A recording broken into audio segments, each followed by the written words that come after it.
టాలీవుడ్ దర్శక దిగ్గజం SS Rajamouli super star Mahesh Babu కోంబోలో ఎస్ఎస్ఎంబి 29 మూవీ తెరకెక్కనున్న సంగతి తెలిసింది. ఈ మూవీకి సంబంధించిన ప్రీ ప్రొడక్షన్ పనులు కూడా శరవేగంగా సాగుతున్నాయి. ఇక షూటింగ్ ప్రారంభం కావడమే ఆలస్యం. మూవీ లవర్స్ కూడా ఈ సినిమా కోసం ఎంతో ఆతృతగా ఎదురుచూస్తున్నారు. హాలీవుడ్ సినిమాను తలపించేలా ఈ సినిమా ఉండబోతుందని రాజమౌళి ఇప్పటికే హింట్ ఇచ్చారు. అయితే మహేష్ బాబు సరసన బాలీవుడ్ బ్యూటీ ఛాన్స్ కొట్టేసినట్లు ఫిలిం ఇండస్ట్రీలో వినిపిస్తోంది. ప్రియాంక చోప్రా ఈ మూవీలో నటిస్తున్నట్లు టాక్ వినిపిస్తోంది.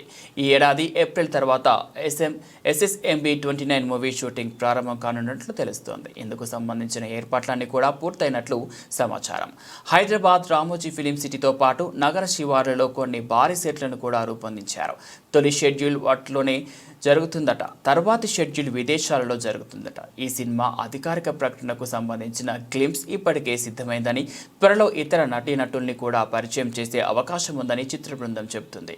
ఆనవాయితీగా ప్రకారం త్వరలోనే ఓ ప్రెస్ మీట్ను కూడా రాజమౌళి పెట్టనున్నాడట. 1000 కోట్ల బడ్జెట్తో 2 భాగాలుగా ఈ సినిమాను నిర్మాత కేఎల్ నారాయణ నిర్మిస్తున్నారు.